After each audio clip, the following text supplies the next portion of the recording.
Capítulo 20. O que pensamos sobre religião e dinheiro? A resposta de Robert. Quando criança, havia duas questões sobre Deus, igreja e religião que me deixavam confuso. A primeira era a ideia de que algumas pessoas iriam para o céu e outras não, mesmo que acreditassem no mesmo Deus. Lembro-me de perguntar ao meu professor da escola dominical: qual é a diferença entre nossa igreja e a igreja católica? Tinha 8 anos. Frequentava a igreja protestante da qual meus pais eram membros e tinha curiosidade quanto às diferenças. Fiquei chocado quando minha professora disse: bem, todos acreditamos em Jesus Cristo, mas os católicos não irão para o céu. Essa resposta foi um golpe para mim. Quando perguntei o motivo, ela simplesmente disse que eles não pertenciam à igreja certa. Perturbado, e mais curioso ainda, perguntei a um colega católico se eu poderia ir à igreja com ele. Nos meses seguintes, fui a uma igreja católica e descobri que a congregação era formada de pessoas que acreditavam no mesmo Deus de minha família. Parei de frequentar a escola dominical da igreja de meus pais e perguntei a eles se eu poderia estudar sobre as diferentes religiões de meus colegas do colégio. Eles concordaram com a ideia. Nos anos seguintes, perguntava a meus colegas a qual religião ou igreja pertenciam e se poderia participar de um culto ou cerimônia com eles. Visitei templos e igrejas luteranas, metodistas, evangélicas, budistas e shintoístas. Na pequena cidade onde cresci, não havia colegas judeus nem muçulmanos. Mais tarde, visitei sinagogas e mesquitas. Continuo perturbado em saber por que tantas pessoas acreditam que seguem a religião certa e que os outros pertencem à religião errada. Como acredito piamente na liberdade de escolha religiosa, fico incomodado em ouvir pessoas dizerem que são os únicos que irão para o paraíso ou que são os únicos que seguem o verdadeiro Deus. Talvez essa seja a razão pela qual houve tantas guerras em nome de Deus e de religiões. Na minha opinião, a ideia de uma guerra santa é um paradoxo. Fé em Deus. No Vietnã, adquiri muita fé numa força superior. Houve várias vezes em que quase morri ou vi um amigo morrer enquanto eu escapava como que por milagre. Nos negócios, acredito piamente que se trabalhar com a melhor das intenções e cumprir minha missão, um chamado mais elevado, obterei a força de um ser supremo. Acredito que se trapacear, mentir ou não for sincero, diminuirei a força do que os índios americanos chamam de grande espírito. Também acredito que quanto mais me dedico a atingir os mais elevados padrões legais, éticos e morais, maior o poder do grande espírito em meus negócios. O primeiro mandamento. Tenho um tremendo respeito ao verdadeiro primeiro mandamento: não façais ao próximo o que não desejais receber dele. Toda vez que fico com raiva, aborrecido ou alguém faz algo errado, em vez de desforrar com meu humor, pergunto a mim mesmo: como gostaria que esta pessoa me tratasse agora? Não que eu sempre saiba o que devo fazer, mas pelo menos eu tento agir corretamente. Por exemplo, tive um amigo com o qual me desentendi. Gostaria que ele me procurasse e pedisse desculpas, o que significa que sou eu quem deveria tomar a iniciativa de procurá-lo e pedir desculpas. Mas fui teimoso e não liguei para ele a fim de esclarecer o mal-entendido. Descobrindo seu caminho. Pessoalmente, gosto do que a religião hindu chama de Dharma, que significa o caminho que o Ser Supremo definiu para você segundo o que você mesmo escolheu. Quando decidi ensinar e seguir uma profissão que meu coração mandou, minha vida mudou sensivelmente. Em Empreendedor Rico, meu livro sobre empreendedorismo, conto sobre minha decisão de tornar-me professor e toda a boa sorte que surgiu em meu caminho quando a coloquei em prática. Uma das bênçãos divinas de minha vida foi minha esposa, Kim, ter entrado em minha vida no momento em que decidi lecionar. Tenho tremenda confiança em Deus, em uma força superior. Apenas questiono algumas crenças de várias religiões sobre Deus e quem é dono da chave do paraíso. Na minha opinião, nossa principal missão é tornar a vida terrena um pouco mais parecida com a vida no céu. Uma segunda confusão. A segunda confusão em minha mente foi a respeito de Deus e do dinheiro. Ainda me lembro de uma amiga de minha mãe, uma mulher muito rica que sempre se referia ao dinheiro como algo do mal. Imaginava um motivo e pensava: já que ela pensa que o dinheiro é demoníaco, por que não doa todo o dinheiro à igreja que frequenta?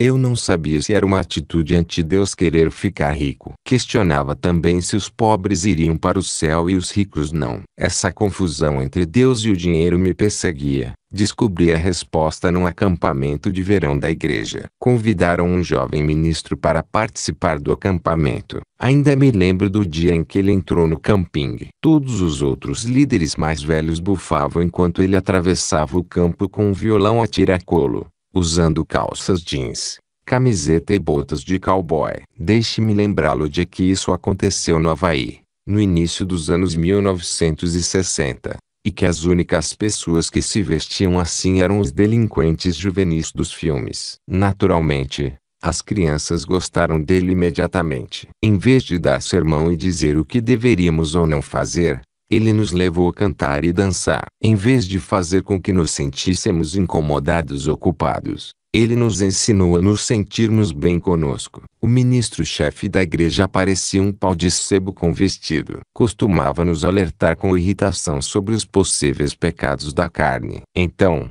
quando esse ministro jovem e alegre chegou, a tensão entre os dois ficou clara. Durante uma de nossas noites perto da fogueira, fiz minhas costumeiras perguntas sobre dinheiro. O ministro mais velho começou com a ladainha de que o amor ao dinheiro era a raiz de todo o mal e que era mais fácil um camelo passar pelo buraco de uma agulha do que um rico entrar no reino dos céus. Sentia minha alma se encolher culpada com o desejo de tornar-me um homem rico. O ministro da juventude tinha uma abordagem diferente em relação a Deus e ao dinheiro. No lugar do discurso inflamado contra o amor ao dinheiro, contou-nos a história do homem rico e seus 3 servos, conhecida como a parábola dos talentos, encontrada no livro de Mateus. A narrativa conta que, antes de fazer uma viagem, o homem rico deu a seus 3 servos algum dinheiro, talentos. A um, deu 5 talentos, ao outro, 2, e ao terceiro, 1 talento. O que recebeu 5 talentos imediatamente negociou e transformou seus 5 talentos em 10. O que recebeu 2 talentos conseguiu juntar mais 2. Já o que recebeu um único talento cavou um buraco no chão e o enterrou. Quando o patrão voltou, disse a cada um dos servos que dobraram a quantia de talentos: "Muito bem, servo bom e fiel, sobre pouco foste fiel, sobre muito te colocarei, entra no gozo do teu senhor." A essa altura da parábola, o ministro disse: "Observe as palavras, entra no gozo do teu senhor." O que vocês acham que isso significa? Alguns se atrapalharam arriscando encontrar uma resposta, até que finalmente uma garota disse: "Nosso mestre quer que sejamos ricos. Ele fica feliz quando somos ricos, quando participamos de seu mundo de abundância." O ministro da juventude sorriu, mas não respondeu. Então, ele disse: "Deixe-me ler o que disse o servo que enterrou seu talento." Abaixou o violão, abriu a Bíblia e leu a resposta do servo: "Senhor, eu te conhecia, que és um homem duro, que ceifas onde não semeaste, e recolhes onde não joeiraste, e, atemorizado, fui esconder na terra o teu talento. Eis aqui, tens o que é teu." O ministro ergueu os olhos para ver se ainda ouvia Mós e disse: "Ele alegou que o senhor era um homem duro e não fez nada. Quer dizer que ele culpou o patrão?" perguntou a jovem que tentara responder antes. O ministro sorriu novamente e leu a resposta do patrão ao servo: "Servo mau e preguiçoso." "O patrão o chamou de mau e preguiçoso?" perguntou outro jovem ao redor da fogueira. "Porque ele não multiplicou o dinheiro." "Quer dizer que ele chamou o servo de mau e preguiçoso por não multiplicar o dinheiro?" O ministro limitou-se a sorrir e continuou a leitura: "Sabias que ceifo onde não semeei, e recolho onde não joeirei? Devias então entregar o meu dinheiro aos banqueiros e, vindo eu, tê-lo-ia recebido com juros. Tirai-lhe, pois, o talento e dai ao que tem os 10 talentos." Então o mestre recompensou o servo que ganhou mais dinheiro? Perguntei. O ministro respondeu: "Foi isso que você entendeu?" "É o que me parece." Eu disse: "Isso quer dizer que quanto mais eu ganho, mais ganharei." O ministro sorriu e dedilhou o violão suavemente. "O patrão da parábola é Deus?" perguntou uma jovem. "E nós somos os servos? Deus recompensa as pessoas ricas mais do que as pobres?" perguntou outro garoto. "Se Deus é o patrão, Ele recompensa os ricos e pune os pobres? Perguntou a pessoa que estava sentada ao meu lado. A essa altura, o ministro mais velho balançou a cabeça, imaginando onde essa conversa chegaria. O ministro da Juventude continuou dedilhando o violão, deixando os pensamentos girarem na cabeça da moçada para que cada um de nós interpretasse a mensagem da parábola. Por fim, com a fogueira estalando e a fumaça mesclando-se ao ar da noite, ele disse: o que a parábola diz sobre as pessoas que têm dinheiro e as que não têm? Que pessoas sem dinheiro são preguiçosas? Perguntou um garoto do outro lado da fogueira. Ou que as pessoas sem dinheiro são más? Não, não é isso, disse outro garoto. Isso seria cruel demais. O mundo está repleto de pobres. Mas o que significam as palavras entra no gozo do teu Senhor? Isso não quer dizer que a riqueza traz felicidade? Não, não é isso, gritou outro rapaz. Meus pais dizem que os ricos não são felizes. Eles dizem que somente as pessoas pobres e boas irão para o céu. Dizem que o amor ao dinheiro é a raiz de todo o mal.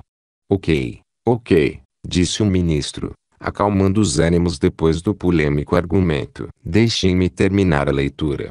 Baixou o violão novamente e terminou a leitura dizendo: porque a todo o que tem, dar-se-lhe-á, e terá em abundância, mas ao que não tem, até aquilo que tem ser-lhe-á tirado. A fogueira estalava no silêncio. Ninguém falou nada. Os dois ministros, o jovem e o mais velho, ficaram calados. Isso quer dizer que o rico ficará mais rico e o pobre, cada vez mais pobre? Perguntou uma garota. Os dois ministros continuaram calados. Isso não seria justo, disse a garota. Deus deveria dar aos que nada têm. Deveria ser generoso com os pobres. Sim, isso não é justo, disse outra pessoa. Estas palavras, a todo o que tem, dar-se-lhe-á, e terá em abundância, mas ao que não tem, até aquilo que tem ser-lhe-á tirado são terríveis. Isso significa que as pessoas são preguiçosas e más? Perguntou uma voz discreta de alguém cujo rosto eu não conseguia enxergar na escuridão. É por isso que perdem o pouco que têm. A conversa continuou até a fogueira se apagar. Colocando água nas brasas, o ministro da Juventude disse: hora de ir para a cama. Todos vocês podem encontrar suas próprias respostas para essa parábola. Alguns continuarão a pensar que dinheiro não é importante. Outros pensarão que os ricos são maus ou que os pobres têm melhores chances de ir para o céu. Seja qual for a conclusão a que chegarem, ela determinará o resto de suas vidas. Embora talvez eu não entenda totalmente o significado da parábola, entendo que o patrão deu dinheiro para a pessoa que multiplicou o que recebeu inicialmente. Também deduzi que o mestre era capaz de criar do nada, ou seja, ele era criativo e a criatividade é infinita. Portanto, o dinheiro é infinito-abundante. E ser criativo em ter abundância representavam o gozo do patrão. Ainda não estou certo do que significa exatamente de quem não multiplica seus talentos. O pouco que tem lhes é tirado. Mas tenho minhas suspeitas. Seja como for, as palavras do ministro naquela noite tocaram fundo em meu coração. A conclusão que tirei naquela noite realmente afetou o resto de minha vida. A resposta de Donald. Percebi que as pessoas com algum tipo de fé profunda parecem mais sensatas e produtivas. Elas têm um senso de propósito que não pode ser destruído e não desanimam facilmente. Sejam judeus, cristãos, budistas, muçulmanos, não importa o credo. A fé lhes dá direção e dedicação que pode desafiar a análise comercial. Tenho alguns funcionários que guardam o dia santo do pôr do sol das sextas-feiras ao pôr do sol do sábado e,